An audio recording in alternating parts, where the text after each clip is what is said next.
السلام علیکم ورحمۃ اللہ وبرکاتہ۔ جملہ حاضرین، سب سے پہلے اپنے آقا و مولا حضور احمد مصطفیٰ محمد عربی صلی اللہ علیہ وآلہ وسلم کے دربار گوہربار میں ہدیہ درود پیش کریں اور پڑھیں صلی اللہ علیہ النبی الأمی وآلہ صلی اللہ علیہ وسلم۔ صلاۃ و سلام علیک یا رسول اللہ صلی اللہ تعالی علیہ وآلہ وسلم۔ حضرات، ہم دونوں حضرات نے یہ قصد و ارادہ کیا کہ ہم لوگوں نے علوم ظاہری تو حاصل کر لیا، اللہ کے فضل و کرم سے، اساتذہ کی مہربانی سے، ماں باپ کی دعاؤں سے اور دیگر جتنے بھی محبین ہیں ان کے پیاری اور پر اثر دعاؤں کے ذریعے ہم لوگوں نے اپنے مقصد کو حاصل کیا۔ لیکن ہمیں کچھ کمی نظر آئی کہ اللہ تبارک و تعالی نے علوم ظاہری سے نوازا ہے، تو اب اس میں کچھ ایسا کام کیا جائے کہ جس سے باطن ہمارا سنور جائے، اور جو لوگ ہمارے پاس حاضر ہوں اپنی ضرورت کو لے کر کے، اپنی پریشانی کو لے کر کے، اپنی دقت اور دشواری کو لے کر کے، تو اس کے لیے کچھ سامان کیا جائے اور وہ ہمارے یہاں سے مایوس نہ جائے۔ اس لیے ہم نے قصد و ارادہ کیا کہ ہمیں ایک بزرگ کے پاس حاضر ہو کر کے علوم باطنی کو حاصل کرنا چاہیے۔ اس لیے مفتی صاحب قبلہ نے یہ مشورہ دیا اور بتایا کہ فلاں جگہ یعنی شہر گلبرگہ شریف میں ایک ادارہ چلتا ہے جامعہ تعلیمات صوفیہ، تو وہاں حاضر ہو کر کے ہم لوگ بزرگ کی نگرانی میں رہ کر کے، صوفی صاحب کی نگرانی میں رہ کر کے اپنے علوم باطنی کو حاصل کریں۔ لہٰذا ہم لوگ یہاں حاضر ہوئے۔ رمضان سے قبل ہم لوگ یہاں پر حاضر ہوئے، تقریباً 24 فروری سے ہم لوگوں نے عمل شروع کیا، اور آج مارچ کی 20 تاریخ ہے، اور ہم لوگوں کا 25 روزہ عمل ابھی مکمل ہوا۔ ابھی 3 دن باقی رہ گئے ہیں جو انشاءاللہ تبارک و تعالی جلد ہی مکمل ہو جائیں گے۔ بہت ہی خوشی محسوس ہو رہی ہے کہ ہم لوگوں نے ان کی نگرانی میں اس عمل کو پورا کرنے کی کوشش کی، اور اللہ تبارک و تعالی نے اس کو پورا کرنے کے لیے ہمارے اندر ہمت پیدا کی کہ ہم اس مقام تک پہنچ گئے۔ اب آپ حضرات دیکھیں کہ رمضان المبارک کا یہ بابرکت مہینہ کہ جس میں سحری اور افطار کے درمیان جو معاملہ ہوتا ہے وہ کسی سے ڈھکا چھپا نہیں ہے، بلکہ بہت ہی نفیس اور عمدہ غذائیں ملتی ہے، لیکن اس کو چھوڑ کر کے ہم لوگوں نے کوشش یہ کیا کہ اللہ رب العزت کی رضا بھی حاصل کر لے، پیارے آقا کی مہربانی بھی ہم پر ہو جائے، نظر کرم بھی ہو جائے، کہ جس سے ہم اپنے علوم کو اچھی طریقے سے لوگوں کے درمیان ظاہر کریں، اور ان سے جتنی بھی عامت المخلوقات ہے، عامت الناس ہے، عوام الناس ہے، وہ اس سے فائدہ حاصل کریں۔ لہٰذا اللہ تبارک و تعالیٰ نے ہمیں یہ موقع میسر فرمایا کہ ہم یہاں حاضر ہوئے اور ہم نے علوم حاصل کیے۔ بصورت اسی رمضان المبارک کے مقدس مہینے میں 2 عظیم جنگیں واقع ہوئی جو ہمیں یہ درس دیتی ہیں کہ ہم چاہے بھوکے رہیں، پیاسے رہیں، کسی بھی حال میں رہیں، لیکن ہمیں اللہ تبارک و تعالیٰ کے حکم پر عمل کرنا ہے۔ اس کے کچھ تاثر کو آپ حضرات کے سامنے مفتی صاحب قبلہ ضرور پیش کریں گے۔ آپ حضرات 2 چند جملے ان کے زبان مبارک سے سنیں اور اپنی ماضی کو یاد کر کے اپنے مستقبل کو اسی طریقے پر گزارنے کی کوشش کریں، تاکہ اللہ تبارک و تعالیٰ کے جانب سے ہمارے لیے رضامندی کا ثبوت حاصل ہو سکے۔ مفتی صاحب قبلہ، میں یہ عرض کر رہا تھا کہ آج کل دیکھا یہ جاتا ہے کہ جائے کہ وہ خواص ہو یا عوام ہو، قرآن عظیم کی ایک تلاوت جو ہوتی ہے وہ صحیح طرز سے ہو نہیں پاتا ہے، اور صحیح طریقے سے لوگ پڑھ نہیں پاتے ہیں، جس کی وجہ سے کیا عبادتوں میں کوئی خلل پیدا ہوتا ہے۔ اگر ہم قرآن عظیم کی تلاوت صحیح طریقے سے نہ جانیں تو اس سے کیا ہم قرآن عظیم کو صحیح طور سے پڑھنے کا حق ادا کر سکتے ہیں یا نہیں کر سکتے ہیں؟ اس پر ذرا آپ کچھ تاثر پیش فرمائے اور ان مسائل سے لوگوں کو آگاہ فرمائے۔ نحمدہ ونصلی ونسلم علی رسولہ الکریم، اما بعد، فاعوذ باللہ من الشیطان الرجیم، بسم اللہ الرحمن الرحیم۔ ورتل القرآن ترتیلا، صدق اللہ مولانا العظیم وبلغنا رسولہ النبی الامین المتین الکریم، ونحن علی ذلک لمن الشاہدین والشاکرین والحمد للہ رب العالمین۔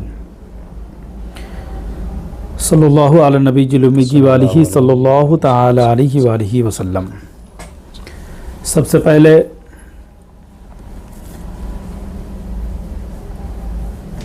میں اپنی خوشی کا اظہار کرنا چاہتا ہوں کہ یقیناً بہت دور سے ہم لوگوں نے سفر کر کے اس مقام تک پہنچ کر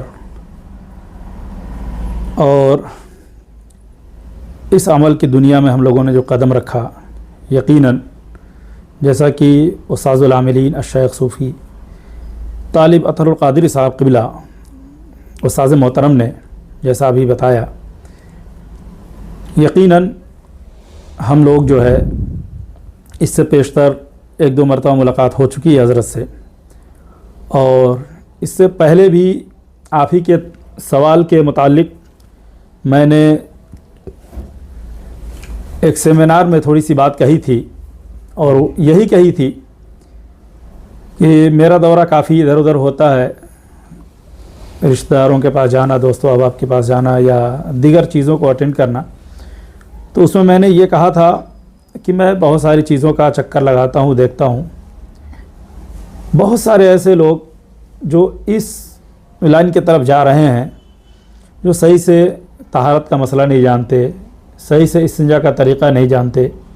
چہ جائے قرآن پڑھنے کے بارے میں وہ لوگ اپنے آپ میں پورے محلہ، پورا علاقہ، پورے ضلع کو اپنے اندر کیپچر کیے ہوئے ہیں، بہت ساری چیزیں ایسی دکھا دیتے ہیں جس سے لوگ ان کی طرف بھاگتے ہوئے چلے جاتے ہیں۔ یقیناً میں نے کچھ دن پہلے بھی استاذ العاملین حضرت صوفی صاحب سے میں نے سوال بھی کیا تھا، تو حضرت نے بتایا یہ سب نظروں کا دھوکہ ہوتا ہے۔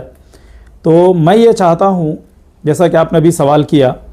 اور قرآن مقدسہ میں اللہ رب العزت ارشاد بھی فرما رہا ہے وَرَتِّلِ الْقُرْآنَ تَرْتِيلًا،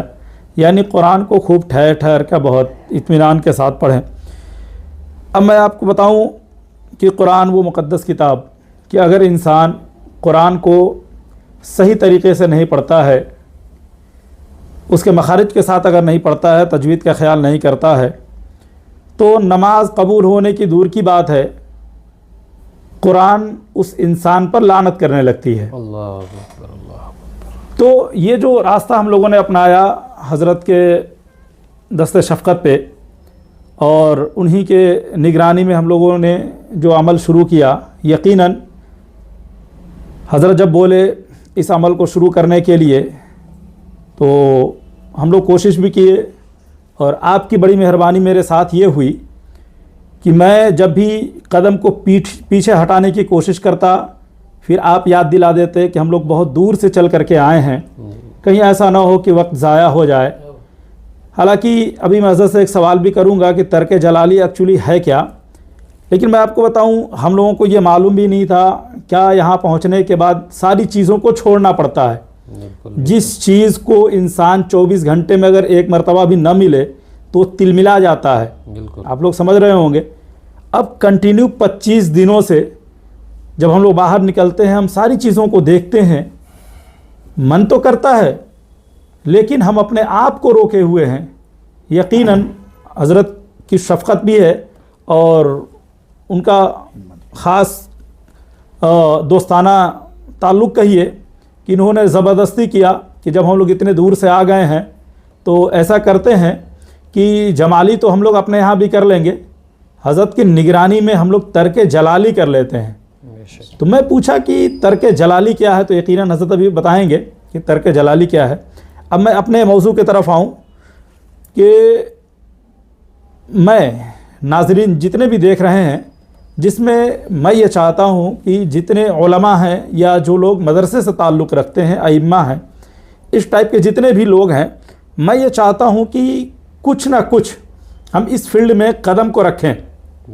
یقیناً ہم لوگوں کو مسائل بتا کر کے لوگوں کی اصلاح کر سکتے ہیں، لیکن اگر اس میں کوئی خلل ہو جائے، کسی کے ساتھ کوئی پریشانی آ جائے، تو پھر ہم اس کو کیسے دور کریں گے؟ سب سے پہلے وہ اپنے اماموں کے پاس جاتے ہیں، اپنے علماء کے پاس جاتے ہیں۔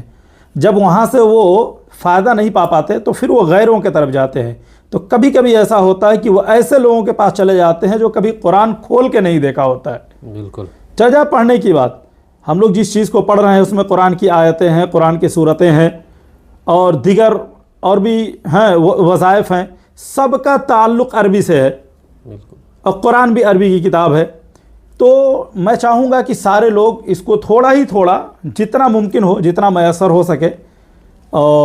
سب لوگ کریں۔ اور انہی کے لیے ضروری ہے کہ جو لوگ قرآن کو صحیح پڑھتے ہیں، مخارج کے ساتھ تجوید کے ساتھ جو پڑھ لیتے ہیں وہ لوگ اس کے طرف قدم کو بڑھائیں، کیونکہ قرآن جب انسان پڑھتا ہے اگر مخارج صحیح نہیں ہوتی، لہنیں خفی ہوتی ہے، تو پھر اس پر بہت بڑی وعیدیں آتی ہیں۔ تو قرآن کو غلط پڑھنے سے بچیں، کوشش کریں کہ قرآن سیکھیں، پڑھنے کی کوشش کریں، اور جب تک انسان سیکھتا رہتا ہے تب تک اس کے لیے معافی کا دروازہ کھلا رہتا ہے۔ اگر وہ غلط کرتا ہے، سیکھتا ہے غلط کرتا ہے، تب تک تو اس کے لیے معافی ہے، لیکن اگر انسان بے باک ہو کر سیکھنے کی کوشش نہیں کرتا، صرف پڑھتا جاتا ہے، تو پھر وہ قرآن اس پر لعنت کرتی ہے اور اس کے لیے دردناک عذاب ہوا کرتے ہیں۔ عزیزان محترم، یقیناً بڑی مسرت ہو رہی ہے کہ آج ابھی 2 روزہ ہم لوگوں کا عمل مکمل ہونے میں باقی ہے، لیکن حضرت اعتکاف میں بیٹھنے والے ہیں، تو اس وجہ سے پیشگی جو ہے سند سے اور اجازت سے اور گلپوشی سے حضرت نے نوازا کرم کیا۔ بڑی مسرت ہوئی کہ ہم لوگ جو ہے جس مقصد کے تحت اپنے گھر بار کو چھوڑ کر کے اتنے دور کا سفر کیے، اس میں ہم لوگ کامیابی کی طرف بڑھ رہے ہیں۔ 2-3 دن بچے ہیں، دعا کرتے ہیں اللہ رب